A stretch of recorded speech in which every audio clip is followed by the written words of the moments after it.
একটা খুব দুঃখজনক ঘটনা ঘটেছে বেলডাঙ্গার একটা পরিযায়ী শ্রমিক মহেশপুর এলাকার।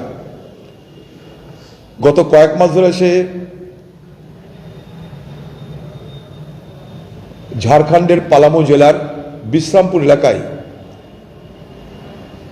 ফেরিওয়ালার কাজ করত, বিশেষ করে স্ল্যাব সংগ্রহ করত, ফেরিওয়ালার ব্যবসা করত।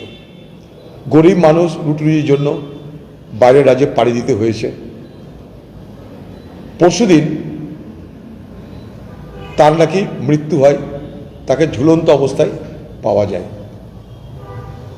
পালামোর বিশ্রামপুর এলাকার চন্দ্রবংশী বলে একটা বস্তি আছে, সেইখানে তাকে এইভাবে মৃতদেহ পাওয়া যায়। গতকাল তাকে নিয়ে আসা হয়েছে। সে পরিযায়ী শ্রমিক, স্বাভাবিকভাবেই মৃত্যুর কারণ কি আমাদের জানা খুব জরুরি। তাই সেই গ্রামে ছুটে গেছিলাম।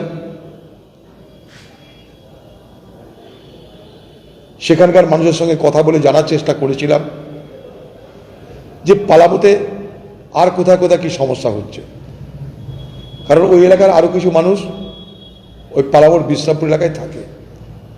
তাদের মধ্যে একজন বললো যে ওখানটায় আমাদের কাছে মাঝে মাঝে ওই আধার কার্ড চাওয়া হয়, তোমরা কি বাংলাদেশি বলে আমাদেরকে প্রশ্ন করা হয়। তা আমি ওইখানে বসে বসেই প্রথম হেমন্ত সোরেন, ঝাড়খণ্ডের যিনি মুখ্যমন্ত্রী, তার সঙ্গে যোগাযোগ করার চেষ্টা করলাম, তিনি বিদেশে। তারপরে ওখানকার আইজি শৈলেন্দ্র কুমার, তার সঙ্গে যোগাযোগ করেছি। ওখানকার এসপি, তার সঙ্গে যোগাযোগ করেছি। এবং শৈলেন্দ্র কুমার যিনি আইজি পালামোর এলাকার, তাকে আমি বলেছিলাম আপনি সব ঘটনা জেনে যদি সম্ভব হয় আমাকে একটু জানাবেন, এখানকার মানুষ খুব টেনশানে আছে। আমি যখন ফিরছি গ্রাম থেকে তখন সেই আইজি শৈলেন্দ্র কুমার আমাকে ফোনও করেছিলেন। তিনি বললেন যে সম্ভবত প্রাইমা ফেসি সম্ভবত মনে হচ্ছে যে এটা আত্মহত্যা, কারণ তার ঘরের জিনিসপত্র কালকে রাত্রেও মৃত্যুর দিনও তার ঘরের ডিম টিমগুলো দেখা গেছে, খাওয়া দাওয়া করেছে। তবুও আপনারা যখন বলছেন আমি একটা পূর্ণাঙ্গ তদন্ত করব।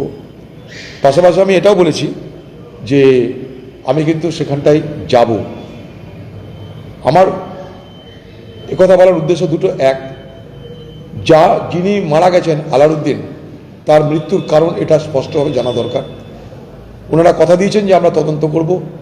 এখনই আপনাকে জানাচ্ছি যে সম্ভবত এটা আত্মহত্যা, কারণ তার বাহির দেহের কোথাও আঘাতের চিহ্ন নেই, এক্সটার্নাল কোনো ইনজুরি নেই, দেহে কোনো আঘাতের চিহ্ন আমরা পাইনি। তাই সম্ভবত এটা আত্মহত্যা। এক। দু নম্বর, আমার আরেকটা উদ্দেশ্য হচ্ছে আগামী দিনে যেন এখানকার পরিযায়ী শ্রমিক যারা ঝাড়খণ্ড বা পালামোর যে সমস্ত এলাকায় ফেরি করে বা কাজ করে রোজগার করে, তাদের জীবনে যেন কোনো রকম বিপদ না নেমে আসে, তারা যেন নিশ্চিতে নিরাপদে সেখানে কারবার করতে পারে, রোজগার করতে পারে, সেই বিষয়টাকে সুনিশ্চিত করা। তার জন্য আমি নিজেও সেই পালামো বিশ্রামপুরে আমি যাওয়ার সিদ্ধান্ত নিয়েছি। খুব তাড়াতাড়ি আমি যাব। সেখানে আমাদের পার্টির যারা নেতা তাদের সাথে যোগাযোগ করে আমরা তাদেরকে সেই এলাকায় পাঠিয়েছি।